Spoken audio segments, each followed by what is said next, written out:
Vous souhaitez certainement obtenir des informations statistiques sur la consultation de votre site internet. Savoir quels sont les internautes qui viennent consulter le site, à quel moment ils viennent, et quelles sont les pages les plus lues par ceux-ci. Nous allons procéder en plusieurs étapes. La première étape consiste à vous créer un compte chez Google.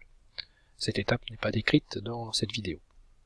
Ensuite, à l'aide de ce compte Google, vous allez devoir indiquer plus exactement le site que vous devez suivre en utilisant Google Analytics. Comment faire? Eh bien, vous allez vous connecter sur cette URL qui est indiquée en haut de la page, et vous voyez comme c'est indiqué Google Analytics. Soit vous créez un compte si vous ne l'avez pas déjà fait, soit vous vous connectez avec ce compte.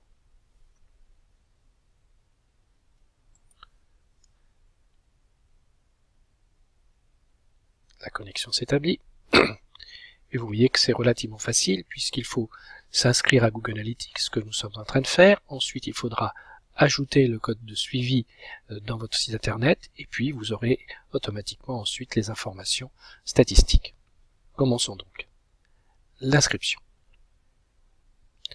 Vous allez suivre un site web et une application mobile. Ici, il s'agit d'un site web. Le nom du compte, indiquons le nom du compte.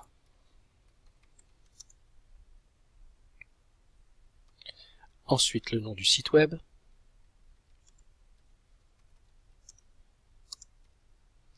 Et puis ensuite, l'adresse du site web. Je vais aller la chercher, ça sera plus simple. Pardon.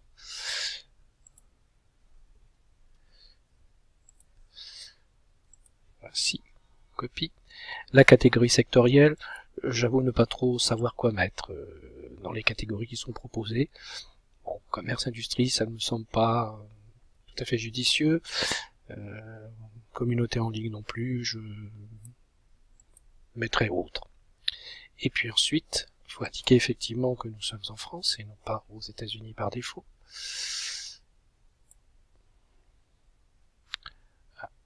France. Et puis pour ce qui concerne les paramètres de partage de données, puis écoutez, vous pouvez laisser ce qui est actuellement et vous allez obtenir un identifiant de suivi. Bien entendu, il faut accepter les termes du contrat.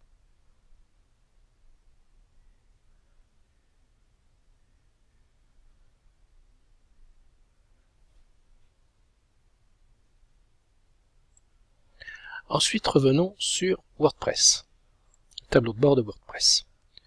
Vous pouvez voir qu'il est indiqué en haut du tableau de bord que vous pouvez accéder directement à la page de configuration du plugin de Google Analytics. C'est ce que nous allons faire tout de suite. Ensuite, il faut obtenir l'autorisation pour ce plugin. Vous avez la possibilité d'obtenir directement le code d'accès en cliquant sur le lien rouge. L'autorisation pour WordPress. Et voici le code qui s'affiche, que nous allons copier.